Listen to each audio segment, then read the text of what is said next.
Hey guys, and welcome back to another video. In this video, I'll be going through my AFL fantasy team for round 8, going through the trades and it's most likely for most people going to be just the VC really to talk about, because most people have Maxi Gorn, or a large, 23% of the game has Maxi Gorn. I don't know about top 10% having him, but a lot of people will have him, and just depending on who do you go for, VCs, etc., because of the looping action as well. But before we get into this video, remember to like and subscribe, turn the notification bell on so you know when I upload, and let's jump into this video. So, don't want to give too much away, but I do have 77k in the bank left over. It was a decision between Rankin and also Petrarca. And so, yeah. And I think I've set myself up in a way in which, even though I don't have cash generation as much, and I have gone early on a rookie just because of his VFL numbers and the position he plays, and I damn hope he isn't sub, because that would ruin it all. But I'm also hoping that the guys that I've got left over still have enough left of cash generation. But I do have quite a suite of, like most people do, 500k guys that are sort of easy upgrades. These rookies, they're about 200, 300k behind like the Mareks and the Cheras and guys like that who are starting to slow down. But hopefully they will be able to score within 10, 15, and then I can still do the easy upgrades, one up, one down. As for instance, you've got, let's just take Reed and Trainer. That is 1.075 million between them, plus the 77k gets you up to 1.152 million, and 1.152 million minus, say, a 260k guy gets you about 890k to spare. So they are so close, Zach Reed and Luke Trainer, along with my remaining cash to be upgraded.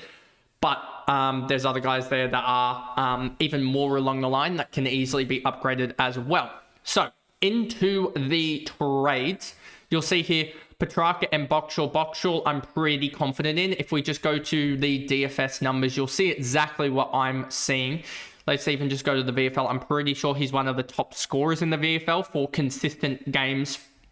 Oh, sorry, that have played consistent games. If we look, Fiorini's taking the absolute mickey. And then if we look at guys that have played consistent games, I'm just trying to see Henry Hustwaite. You can see the scoring there, and I think he scored, a 70 or so. Let's actually just check that.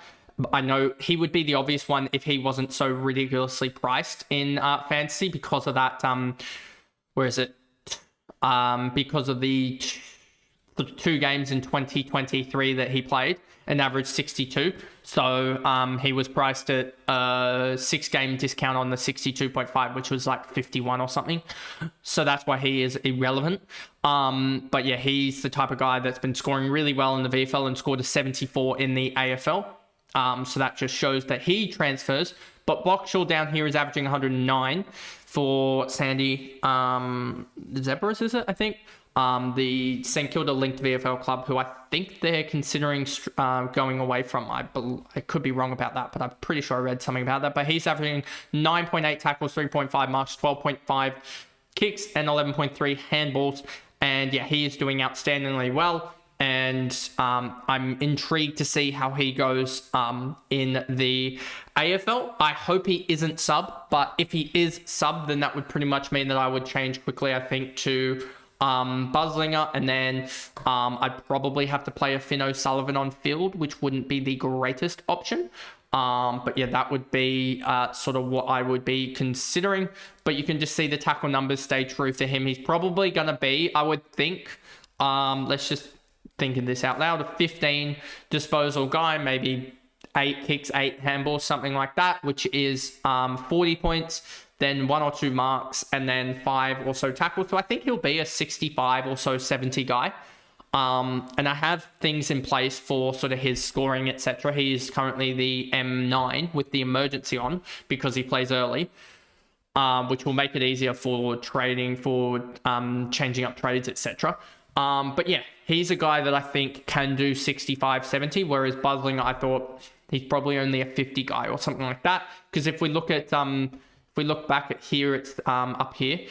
And we look back at the VFL stats, you will see Buzzlinger is below that of Boxall, I believe. If we go to Buzzlinger, he is averaging 95, which is 15 less than Boxall, basically. And he's also in a worse position for scoring. So that's why I thought, yeah, he's going to be a guy that I didn't want to jump early on. Whereas Boxall, it basically opens me up to not having to play a Finn O'Sullivan or a Gross or someone like that on the field, which are very, very shaky, I would say. So that's the reason for that. Riley Sanders has done his duty, and then Finn O'Sullivan is the one trading out just because he's not making cash and doesn't really have that high score in him. He has gone basically 40s throughout, and he's actually losing cash at this point. The halfback role is just not there for him, or he's just not picking up enough disposals to warrant being in the side, and so we need to move him on. And it leaves me with 600k, guys. I know I'm not moving on Davidson, and that is more just due to him having the forward status and the ability it affords me to put him in at F6. So, onto the side. Zorko, Sinclair, Roberts. Yeah, I'm pretty happy with the way that that's trending, given that I've got Sheasel in the midfield at the moment, and I'm just waiting until I start trading out the defenders to move him back into the back line, which would mean Oliver into that sort of M5 slot again.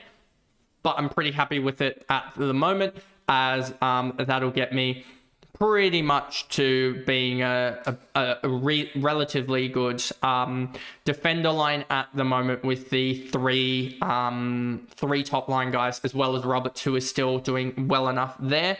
And then the 2 rookies, and then it would leave me with the 3 rookies in the midfield still, and then having the 1 rookie in the forward line. So it feels like I haven't really made much progress, to be honest with you. What did I start round 1 with? I started round 1 with 1 primo forward line, and then 1 primo in the forward line, and defender line, and then 4 mid prices.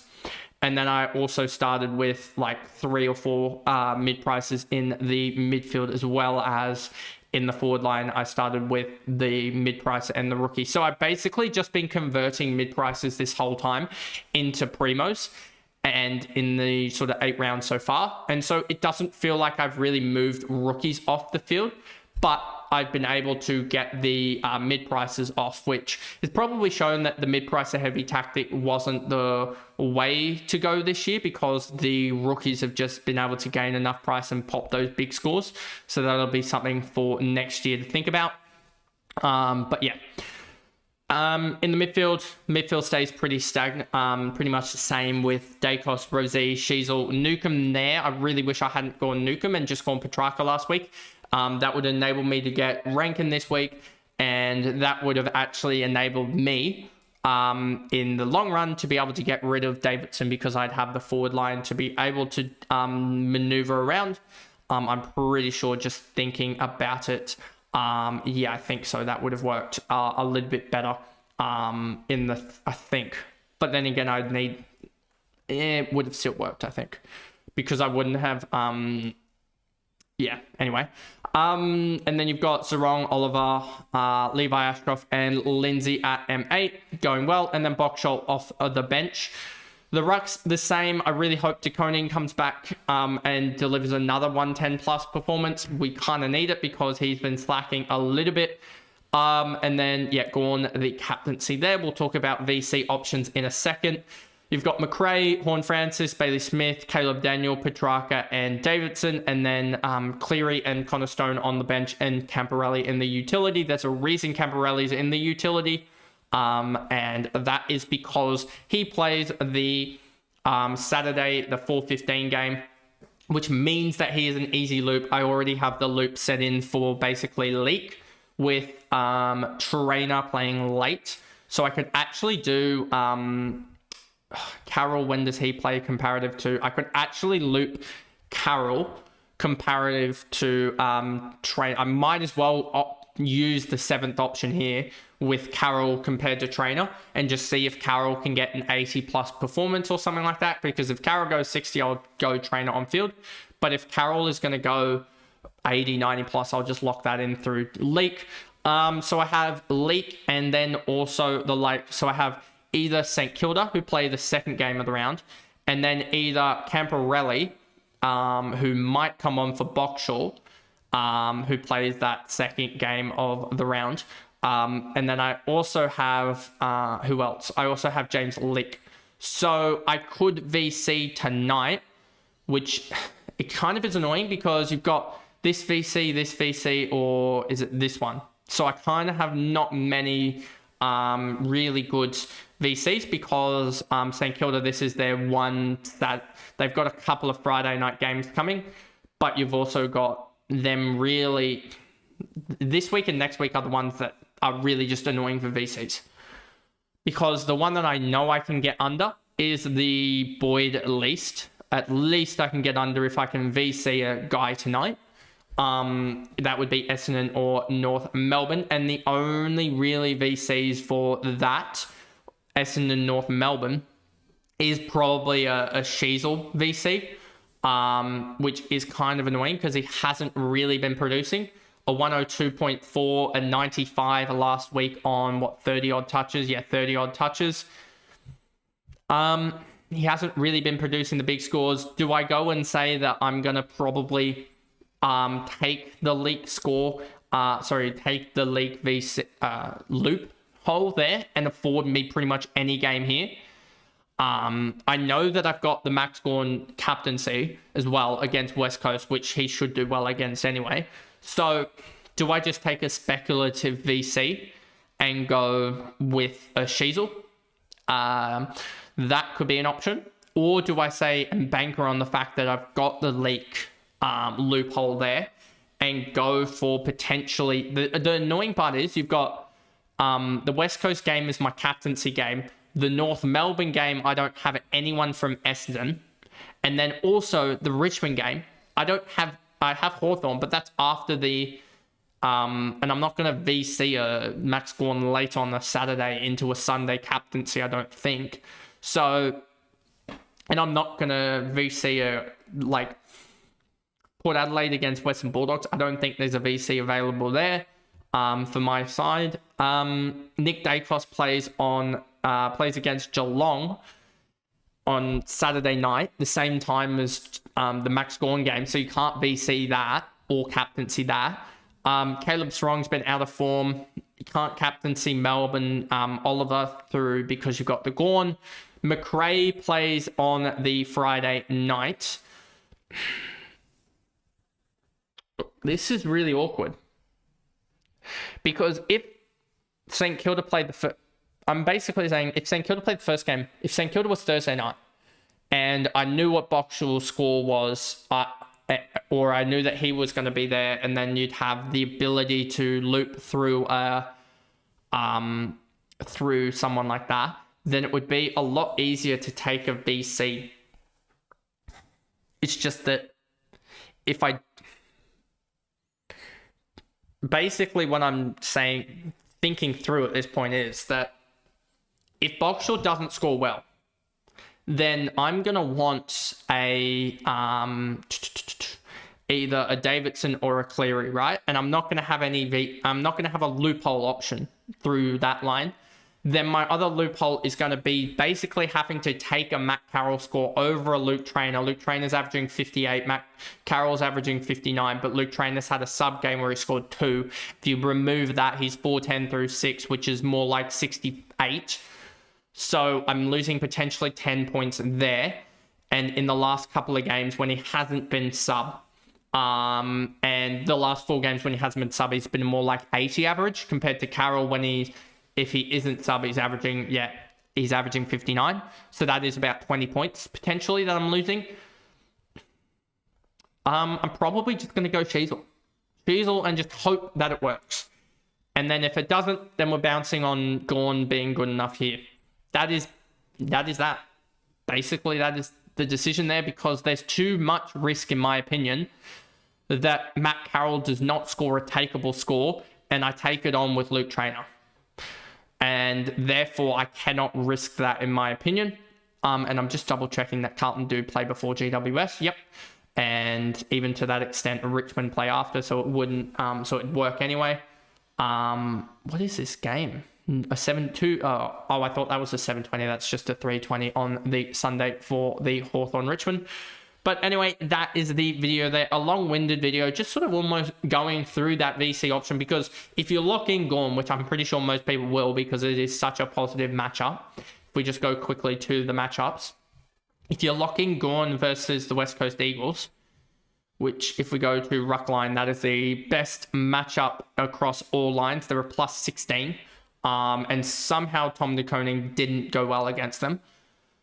But yeah, they pretty much dominated in the last 10 games. The Ruck line is plus 16. The last 5, they're plus 13.8, which if you remove the Tom De Koning random score, then that goes up, I would think, into the 20s. So Gawn could go 120, 130 against them quite easily, even with Flynn at the ruck slot, because you look at it and Lloyd Meek went 131, and I think that Max Gawn would go something similar.